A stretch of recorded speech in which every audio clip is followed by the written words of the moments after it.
고마우신 주님 감사합니다. 이 시간 주님의 얼굴을 구하며 이 자리 가운데 나왔사오니 거룩하신 성령이 우리 가운데 임하사 그리스도의 보혈로 우리 모든 영혼 육을 정결하게 씻으시고 지혜와 계시를 부어주셔서 주의 말씀 온전히 알게 하시고 믿음과 소망으로 주님께 나아가는 이 시간 되게 하여 주시옵소서. 감사드리며 예수님의 이름으로 기도드렸습니다. 아멘.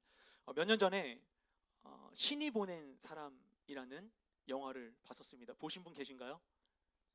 잘 아무리 제목은 들었는데, 그죠? 그런 영화 있었어요. 이게 북한 지하교회 실상을 이렇게 보여준다고 해서 홍경인이 등장한 그런 영화였어요. 어쨌든 저를 보고 왜 웃으시죠? 어쨌든 신이 보낸 사람이라는 그 영화 있었습니다. 북한 지하교회 실상을 담은 그런 영화였어요. 제가 기대를 많이 하고 봤어요. 기대를 많이 하고 봤는데, 그런데 사실 기대만큼 재밌지 않았어요, 개인적으로.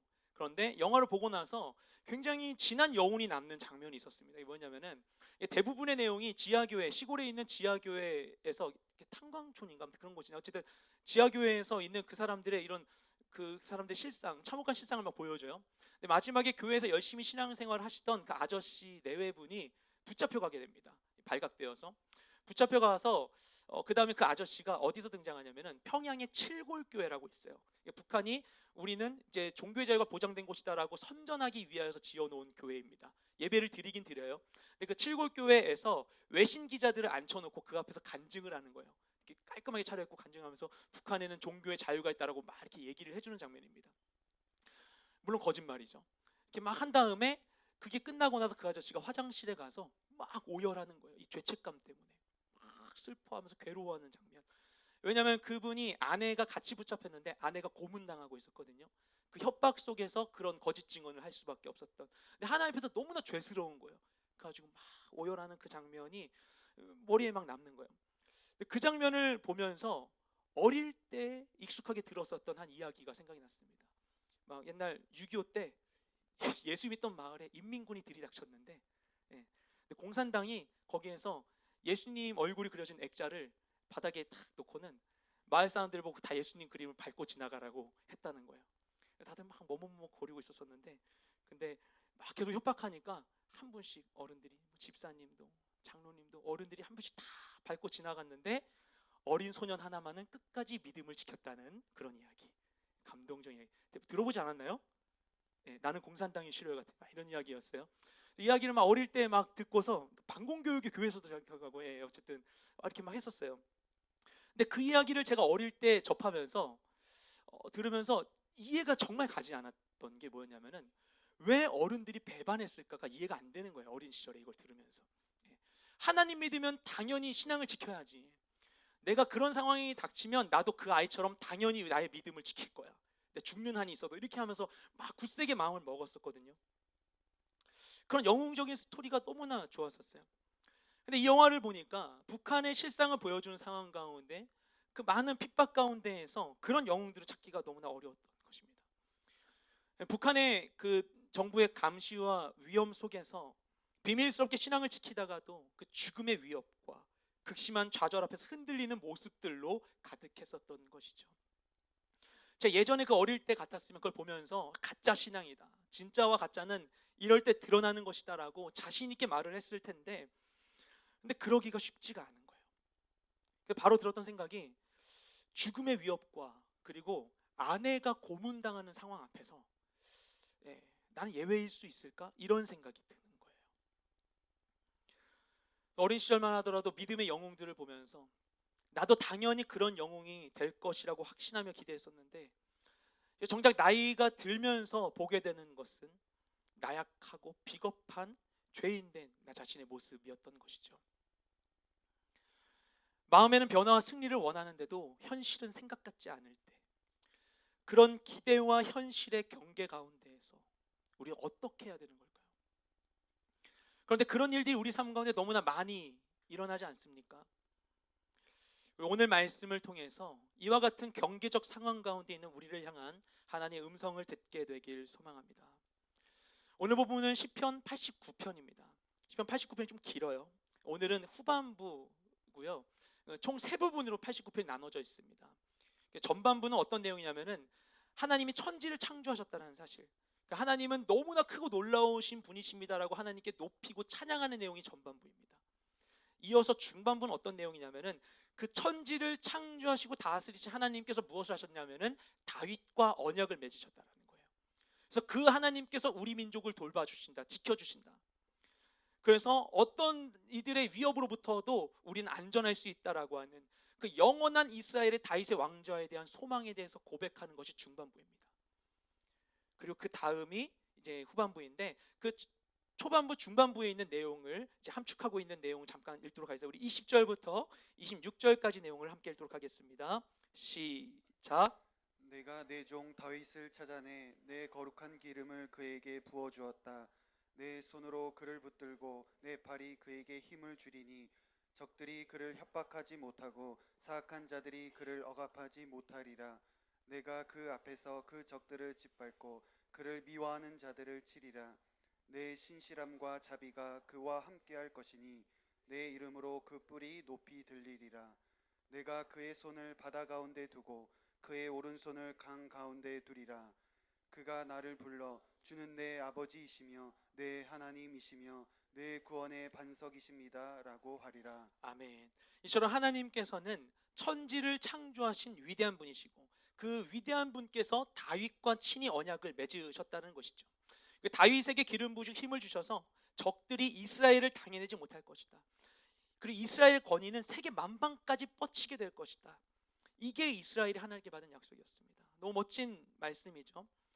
그래서 시편 89편의 저자가 이러한 하나님에 대한 말씀을 깊이 묵상한 거예요. 그리고 그것을 믿었어요.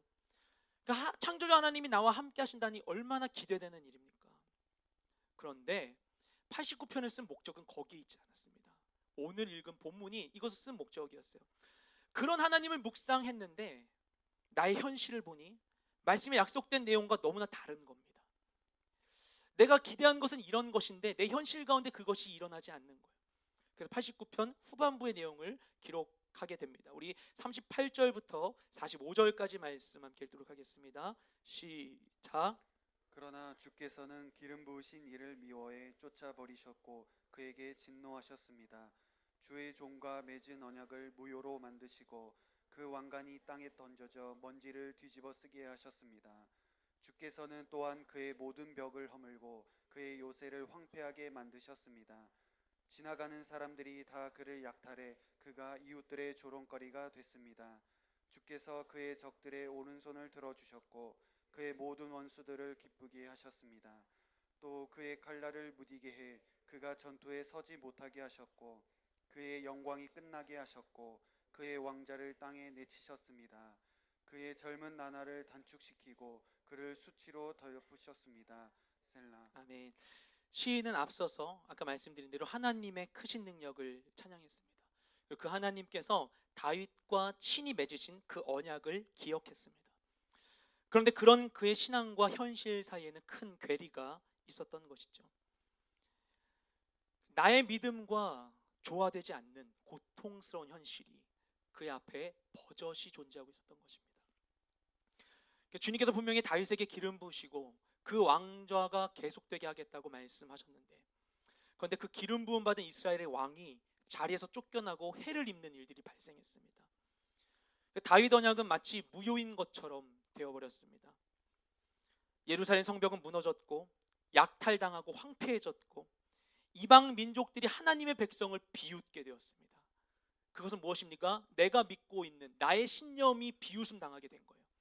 내가 그동안 믿고 의지했던 모든 것이 비웃음 당하게 되니까 더 이상 무엇을 붙들어야 될지 알지 못하게 되는 것이죠. 이처럼 겉보기에는 하나님께서 원수에게 힘을 주시고 이스라엘의 왕은 무력하게 만든 것 같은 상황이 펼쳐지게 되었던 것이죠. 그래서 하나님을 향해 그들이 가지고 있었던 믿음과 상반되는 고난이 닥치게 된 것입니다. 이 시편 89편 언제 쓰였는가에 대해서 두 가지 견해로 이게 나뉘어지게 되는데, 하나는 뭐냐면은 솔로몬의 아들 르호보암 때, 그때 남북으로 갈리게 되죠. 그 르호보암 때 겪었었던 이집트 군대의 침공 이때이거나, 아니면 남유다 말기, 이스라엘이 완전히 황폐하게 되었을 때 남유다 말기에 있었던 바벨론의 침공, 이 둘 중에 하나일 때 이것을 기록했을 것이다 라고 생각하고 있습니다. 둘 다 굉장히 의미심장한 사건이었어요. 앞서 사건은 솔로몬 이후에 다윗 언약 이후에 가장 처음으로 이방인에게 예루살렘 성이 완전히 침략당한 사건이었습니다. 두 번째는 무엇인가 하면 이방인에 대해서 예루살렘 성뿐만 아니라 성전까지 완전히 무너져버린 사건. 그렇죠? 어떤 것이든 간에 이들이 예측하지 못했던 그런 위기가 이들에게 닥쳤었던 것이죠. 이스라엘은 우리가 잘 알다시피 고대 근동의 작은 나라였습니다. 그래서 이들은 스스로의 생산 능력이 아니라 중개무역을 통해서 부를 축적하는 구조를 가지고 있었죠. 그런 경제 구조가 우리랑 굉장히 비슷하죠, 우리나라와. 그래서 외교적인 상황이 그들의 번영에 너무나 중요했습니다. 그런데 반면에 그들은 역사적으로 수많은 열강들에게 둘러싸여서 늘 위협 가운데 있었던 것이죠. 근동 지역에 있었던 패권국들은 다 언제 한 번씩은 다 이스라엘을 공격하거나 점령했었던 그런 일들이 있었습니다. 우리나라 역사 굉장히 비슷하죠.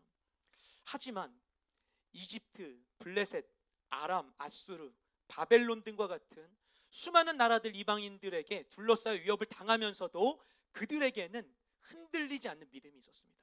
무엇이었냐면은 하나님께서 다윗을 통해 이스라엘 유다 지파 왕국을 세우시면서 다윗과 맺으셨던 그 언약이 있었기 때문인 것이죠. 그래서 어떤 일이 있을지라도 우린 무너지지 않을 거야.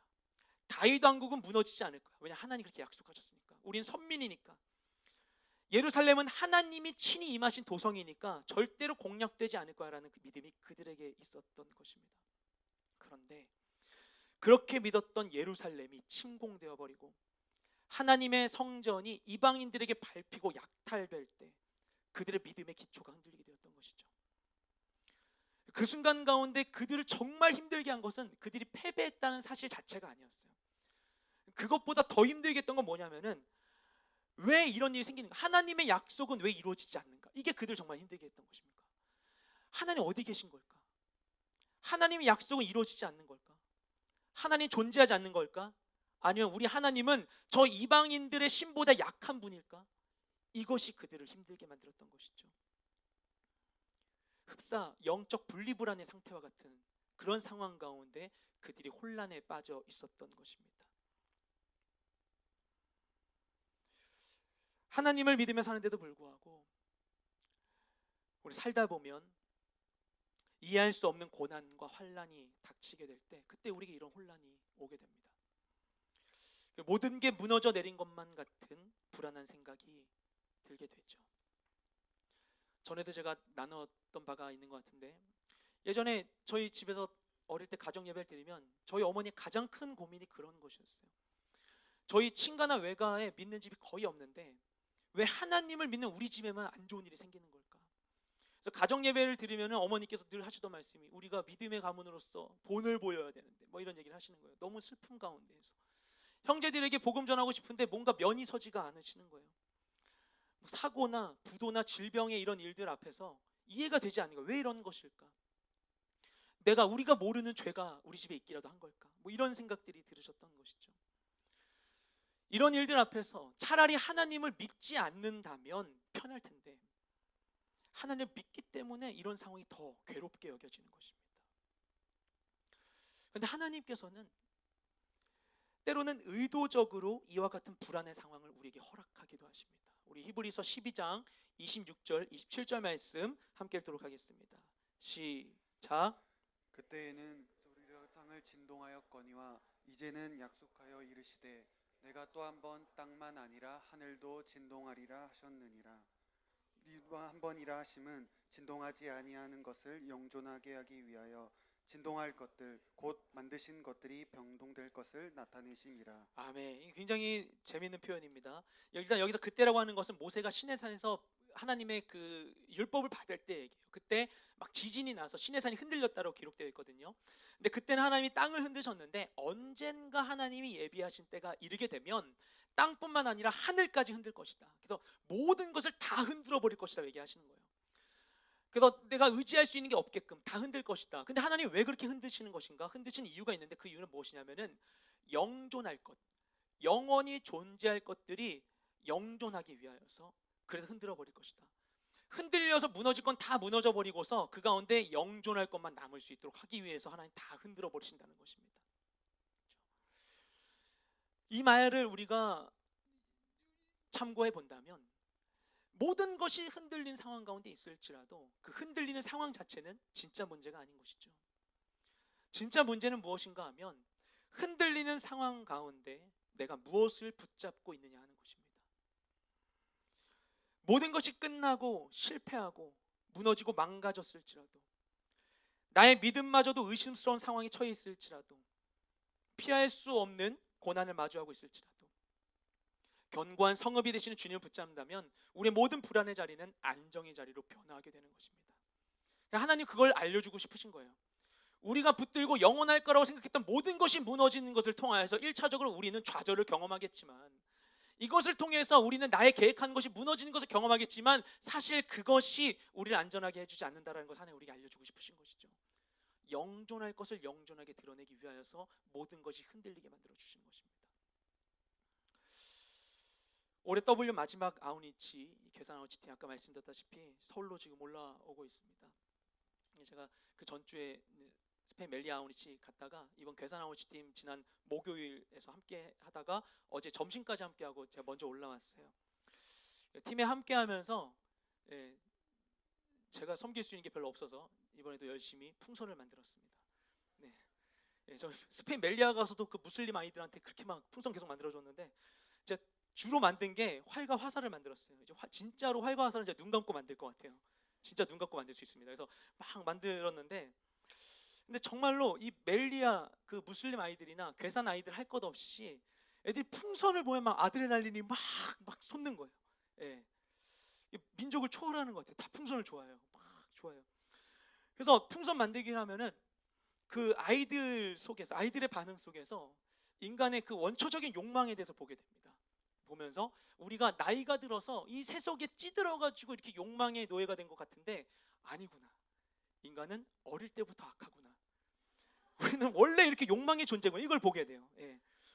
되게 너무 제가 동심이 없는 것처럼 보실지 모르겠는데 여러분 그 모습을 보셔야 돼요. 막 삥 둘러서고 네 저요 하고 있는 아이들의 모습들. 저요. 그래서 이제 뭘 만들고 있으면 애들이 와가지고는 누구 걸 만들어주고 있는데 딴 애들이 오면은 모두가 만들고 있는 게 자기 거라고 생각해요. 그래서 막 주면은 막 애들 막 삐지고 막 이러고 막 난리가 나는 거죠. 내가 만들어줄게 그래서 계속 만들어주고 하게 됩니다. 애들이 그 가운데 있는 그 욕망들, 그렇죠? 근데 또 하나 이 풍선을 만들다 보면 그 욕망의 허무함도 보게 됩니다. 그래서 어떤 아이들은 계속 만들어 달래요. 만들어 달래 보면은 저쪽 구석에다가 자기가 받은 그 풍선들을 쌓아놔요. 끝나고 집에 갈 때 가져가려고 잔뜩 쌓아놨는데 집에 갈 때가 되니까 그래놓고 막 이렇게 프로그램 하고 있었는데 집에 갈 때 되니까 어떤 애들이 하나둘씩 가져간 거예요. 그래서 하나도 남지 않아 있을 때 그 허탈한 아이들의 모습. 아니면은 열심히 이렇게 하면 화살 많이 만들었잖아요. 만들었는데 화살이 이게 잘 터지거나 막 바람에 빠지거든요. 그러면 이게 막 터져버린 풍선을 보면서 허탈해하는 그 모습들, 그렇죠? 허무하게 공기 중으로 이렇게 탁 사라져버리는 풍선들. 보면서 이 풍선을 만드는 일이 참 우리 인생의 축소판 같다. 뭐 이런 생각이 드는 거예요. 막 끊임없이 막 욕망하는데 욕망한 게 결국엔 터져 없어져 버린 풍선 같은 거예요. 그래가지고 막 갈망하다가도 순식간에 또 좌절하고 하는 그런 모습들인 것이죠. 근데 그런 상반된 그런 상황 속에서 아이들의 그 갈려지는 반응들을 볼 수 있었어요. 그러니까 풍선이 터져버리면 어떤 아이들은, 그러니까 특히 이제 화를 하다가 풍선이 터져버리면 그것 때문에 실망해버리고 그 아이의 즐거움도 끝나버리는 거예요. 그래서 활이 터져버리니까 화살이 터져버리니까 활도 집어던져버리고 그냥 이렇게 침울하게 있는 아이가 있는가 하면 어떤 아이는 터지면은 바로 와요. 또 만들어주세요 막 이렇게 하는 거예요. 그거 또 만들어주면 또 터져요. 또 만들어주세요 하는 거예요. 저는 너무나 괴롭고 힘들죠. 계속 만들면 되는데 근데 어쨌든 풍선 터질 수 있어요. 다시 만들면 되죠. 저는 그 상황 가운데 엄청 지치지만, 하지만 우리 하나님께서는 마르지 않는 샘과 같이 바다를 채운 물과 같이 쉬지 않고 지치지 않고 우리를 만족시켜 주시는 분이신 것이죠. 고난 앞에, 내가 넘을 수 없는 한계 앞에 섰을 때 우리가 찾아야 하는 것은 그래서 무엇인가? 우울과 좌절의 골방으로 가거나 아니면 나의 방법과 지혜로 나아가는 게 아니라 하나님의 얼굴을 구해야 하는 것입니다. 그래서 시편 기자는 불안하고 참담한 현실 가운데에서 앞서 자신이 찬양했었던 그 창조주 하나님, 다윗 언약의 주체이신 하나님께 간절히 탄원하며 간구하게 됩니다. 우리 46절부터 48절까지 말씀 함께 읽도록 하겠습니다. 시작. 오 여호와여, 언제까지입니까? 영원히 스스로를 숨기시겠습니까? 주의 진노가 언제까지 불같이 타겠습니까? 내 때가 얼마나 짧은지 기억하소서. 주께서 지으신 인생들이 어찌 그리 허무한지요. 죽음을 보지 않고 살 수 있는 사람이 누가 있겠습니까? 그가 죽음의 권세에서 자신을 구원할 수 있겠습니까? 셀라. 아멘. 앞서 자신의 참담한 현실에 대해서 회고했던 그 시인이 이어서 이 본문에서는 하나님을 향해서 비통한 마음으로 탄원합니다. 주님, 이 고난이 언제까지입니까? 언제까지 저에게 응답하지 않고 침묵하시겠습니까? 이렇게 물어보는 것이죠. 그리고 이어서 하나님께 간구합니다. 이게 오늘 본문 가운데 유일하게 단 한 번 등장하는 간구 기도입니다. 그게 무엇인가 하면 한마디로 기억하소서 이것입니다. 기억하여 주시옵소서. 그럼 무엇을 기억해 달라는 것입니까? 47절 말씀 보면 내 때가 얼마나 짧은지 기억하여 주시옵소서. 주님, 주님은 아시지 않습니까? 내가 얼마나 작고 연약하고 초라한 존재인지. 세상 가운데 나는 주눅들지 않고 무시당하지 않으려고 나를 크게 보이고 강하게 보려고 애써왔기 때문에 세상 사람들은 나의 진짜 모습을 알지 못할지라도 주님은 나를 아시잖아요. 내가 얼마나 작고 연약한 존재인지 주님께는 얘기할 수 있어요. 주님은 아시지 않습니까? 그것을 기억해 주세요라고 고백하는 것이죠.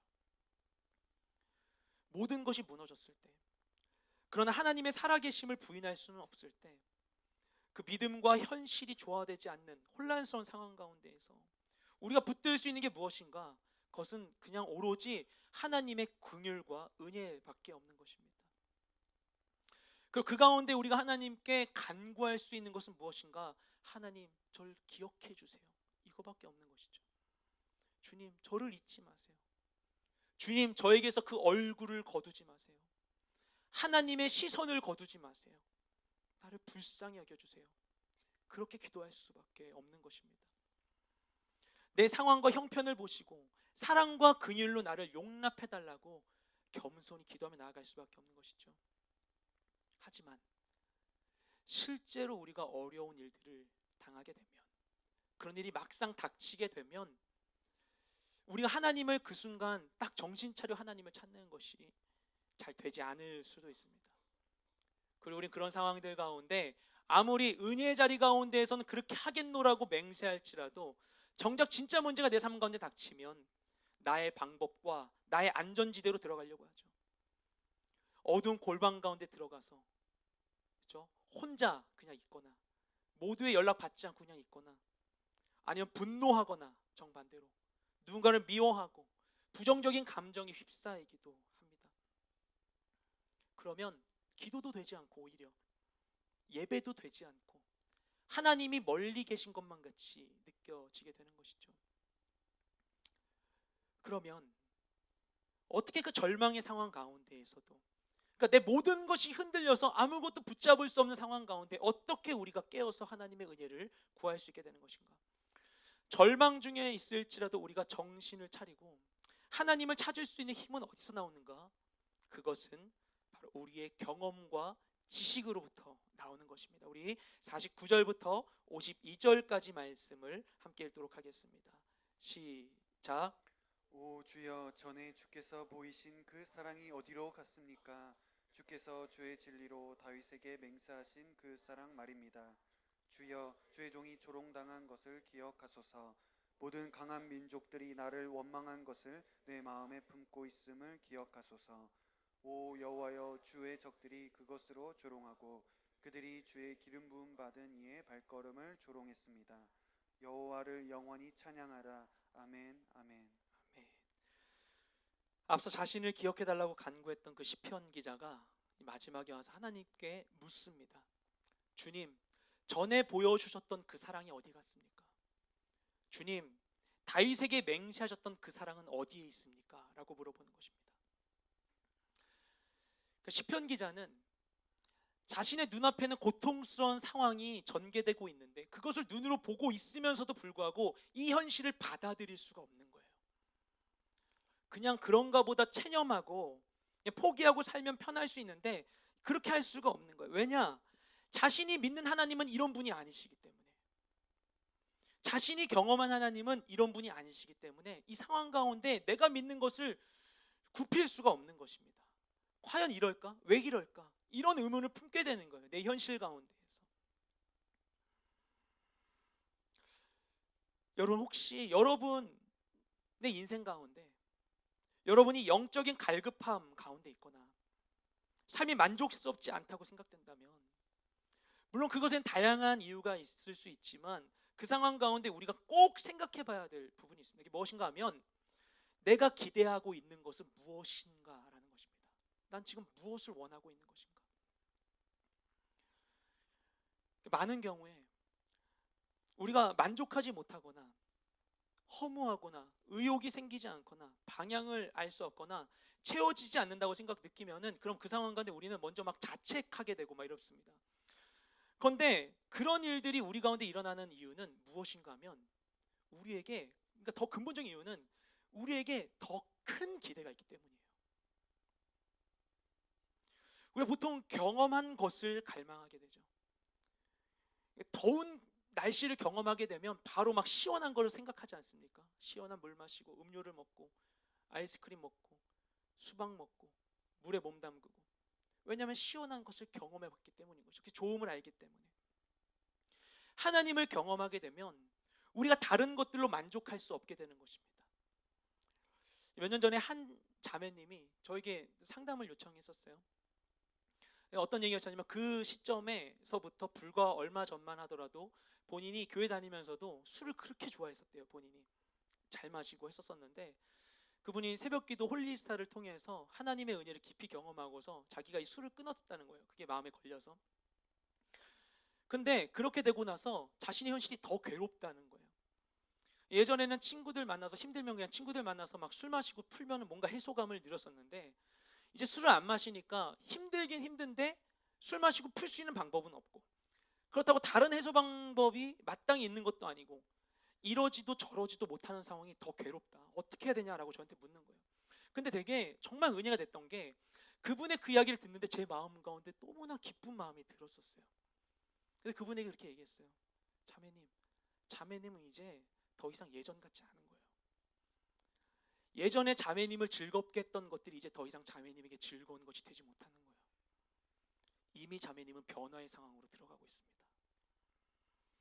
더 큰 것을 경험했기 때문에 이젠 더 큰 만족을 갈망하는 거예요. 그렇게 해서 자매님의 만족의 가치와 영적인 체질이 변하고 있는 거예요. 이렇게 얘기하게 됐었어요. 굉장히 그 순간이 기억이 나요. 그리고 그분은 지금 아주 하나님 안에서 귀한 시간을 잘 보내고 있습니다.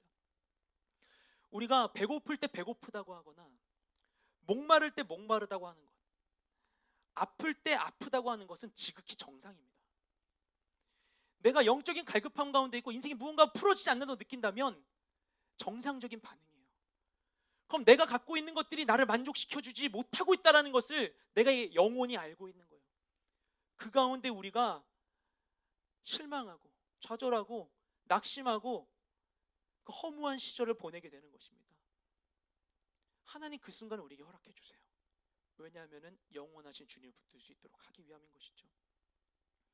우리의 모든 영적인 불만족은 우리의 영적인 기대로부터 나오는 것입니다. 혹시나 여러분 이 자리 가운데 그런 마음으로 오셨다면 정말 잘 오셨습니다. 하나님 이 자리에 여러분의 갈망을 듣고 계신 하나님께서 이 자리에 여러분과 함께 계신 줄 믿습니다. 시편 기자는 하나님의 사랑을 경험했던 것입니다. 그리고 말씀을 통해서 다윗에게 베푸셨던 그 사랑을 알았고 믿었습니다. 그래서 이 상황을 받아들일 수가 없는 거예요. 너무나 괴로운 거예요. 왜 이런 일이 일어나는가? 내가 믿는 하나님 이런 분이 아니신데. 이해할 수 없는 그 현실 가운데에서 더욱더 하나님의 얼굴을 구하게 되는 것이죠. 이해할 수 없는 현실이 내게 닥쳤다는 것 자체가 내 인생이 실패했다는 것이 아닌 것입니다. 그렇죠? 이 상황을 받아들일 수 없어요. 현실이 괴로웠지만 그래도 그는 하나님의 사랑을 부인할 수 없었던 것입니다. 왜냐? 경험했기 때문인 것입니다. 우리가 인생에서 하나님에 대한 경험을 쌓는 것이 그래서 굉장히 중요한 것입니다. 여러분께 정말 부탁드리고 싶은 것은, 여러분 인생의 삶의 시간 가운데 아주 작은 것이라도 하나님께 기도로 나아가십시오. 거창한 순간을 위해서 내 기도를 아끼지 마세요. 순간순간 기도하세요. 그냥 업무 중에도 갑자기 마음에 확 뭔가 이렇게 막 올라오는 일이 생기면 바로 하나님께 올려드리세요. 하나님 도와주세요. 미운 마음 생기면 도와주세요 하세요. 누군가 있는데 막 미운 마음 생기면 바로 카톡 열어가지고 직장 동료에게 막 누가 어땠는지 알아봐 얘기하면서 이렇게 하지 마시고, 아니면 잠깐 나와봐 커피 좀 마시, 이렇게 하면서 하지 마시고 하나님께 올려드리세요. 그 순간을 올려드리세요. 그 순간은 하나님이 영광 받으실 순간이에요. 그 순간은 내가 좌절하고 내가 저주하는 것을 쏟을 수 있는 낭비해버릴 시간이 아니에요. 내 마음대로 할 수 없는 그 순간은 하나님이 정말 영광 받으셔야 될 순간이에요. 그 순간에 하나님을 찾으십시오. 그렇죠? 기도해야 돼요. 그리고 말씀 가운데 하나님의 뜻을 찾아야 됩니다. 오늘 나에게 어떤 말씀을 주실까? 큐티 말씀 가운데, 오늘 말씀 가운데 내게 주신 그 음성을 찾기 위해서 애쓰십시오, 여러분. 기계적으로 하지 마세요. 주머니에 말씀 읽어 여기서 뭐가 있을 거야 이렇게가 아니에요. 인격적인 하나님께 구해야 돼요. 하나님 말씀해 주세요. 오늘 말씀을 내가 이해할 수 있게 해주세요. 웬걸 하나님 레위기네요. 하지만 주님 말씀하실 줄 믿습니다. 하나님 말씀하실 줄 믿습니다. 저의 성경 지식은 너무나 미약할지라도 하나님 말씀하실 줄 믿습니다. 기도하시오. 하나님께 구하십시오. 하나님께 구하십시오. 하나님 반드시 말씀해 주십니다. 그 하나님을 우리가 경험해야 돼요. 이 작은 경험들이 우리에게 쌓이게 됩니다. 그래서 우리 삶 가운데 사단이 주는 에베소서의 같은, 그러니까 사단이 주는 견고한 진이 아니라 우리 마음 가운데 영적인 거룩한 견고한 진이 하나하나 생기게 돼요. 그렇죠?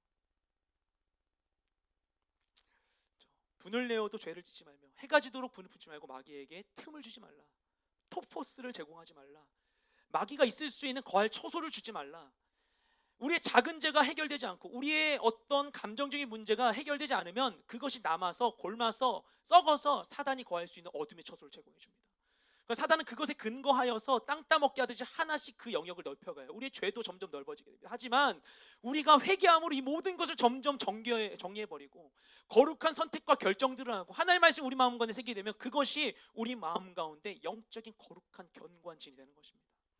우리 마음 가운데 하나님의 나라가 넓혀지게 되는 것이에요. 이 작은 경험들, 작은 성취가 견고한 믿음의 성을 쌓는 것입니다. 그래서 이것이 쌓여 있을수록 우리가 어떤 현실 가운데에서도 그 믿음을 저버리지 않을 수 있게 되는 것이죠. 그래서 시편 기자는 그걸 경험한 것 같아요. 그 하나님의 사랑을 경험한 시편 기자가 이 문제들을 하나님께 아뢰면서 도움을 요청합니다. 대적들로 인해 자신이 겪었던 그 어려움들을 낱낱이 고백하죠. 방금 읽었던 본문과 같이 그들이 나를 조롱했던 것을 기억하여 주시옵소서. 강한 민족들이 나를 비방했던 그 말들이 제 마음 가운데 아직도 남아 있습니다. 주님 기억하여 주시옵소서. 이렇게 기도합니다. 굉장히 중요한 기도죠. 우리가 때로 기도할 때 이런 생각, 이런 부정적인 기도해도 되나? 내가 당한 일들을 하나님께 고발해도 되나? 그런 깊은 얘기는 친한 옆 사람에게는 쉽게 얘기하면서 정작 하나님께 하지 못해요. 힘들다고 기도해야 되나? 크리스찬이면 다 견디고 이겨야 되는 것 아닌가? 이런 기도 하나님께서 들어주실까? 이런 생각이 들 수도 있습니다. 그런데 하나님께서는 우리가 마음에 품고 있는 바로 그것을 하나님께 있는 그대로 고백하기를 원하십니다. 그분은 우리의 약함을 아세요. 내 때가 짧다는 것을 아세요. 그래서 시편 51편 17절 말씀 보면 하나님께서 우리에게 원하시는 것이 단 한 가지 있는데 그것은 무엇인가? 우리 인생 가운데 모았던 모든 재산을 원하시는 것도 아니고 내가 죽음에 이르기까지 어떤 헌신을 해드리는 것을 하나님 원하신 게 아니고 다 없을지라도 단 한 가지 원하신 게 있는데 그게 무엇인가 하면은 우리의 상한 심령을 원하신다고 기록하고 있죠. 우리의 깨어진 마음, 무너져버린 마음. 세상 누구도 나에게 그걸 원하지 않아요. 만났는데 내가 막 힘든 얘기하고 괴로워하고 하면은 사람들 듣고 싶지 않아요. 심지어 나도 알고 싶지 않고 잊어버리고 싶은 나의 그 상한 심령에 대해서 하나님만큼은 관심이 있으시다는 것입니다. 그걸 듣기 원하신다는 거예요. 그분은 우리의 마음의 소리와 우리의 고통과 눈물에 너무나도 관심이 많으신 것이죠. 모든 문제 앞에서 우리가 하나님께 나아가야 할 이유가 바로 거기에 있는 것입니다. 그때 그 문제의 순간은 하나님의 거룩한 임재 초소로 변하게 되는 것입니다. 그래서 자신이 당한 그 고통을 고백한 시편 기자가 바로 이어서 마지막 52절 말씀 가운데 하나님을 향한 찬양의 고백을 하면서 끝나게 되죠. 왜냐? 그분만이 우리의 구원이시기 때문에, 그분만이 우리의 능력이시기 때문에, 내가 겪은 그 고통과 아픔에 대해서 기도하고 있음에도 불구하고 동시에 기뻐하고 찬양할 수 있게 되는 것입니다. 그렇게 해서 우리는 약한 중에서도 승리를 경험하게 되는 것입니다. 여러분 기억하실지 모르겠지만 2012년에 런던 올림픽이 있었죠. 런던 올림픽 가운데에서 제가 정말로 기대하던 종목이 있었습니다. 여자 역도였어요. 75kg 이상급 여자 역도, 장미란 선수의 경기가 있었죠.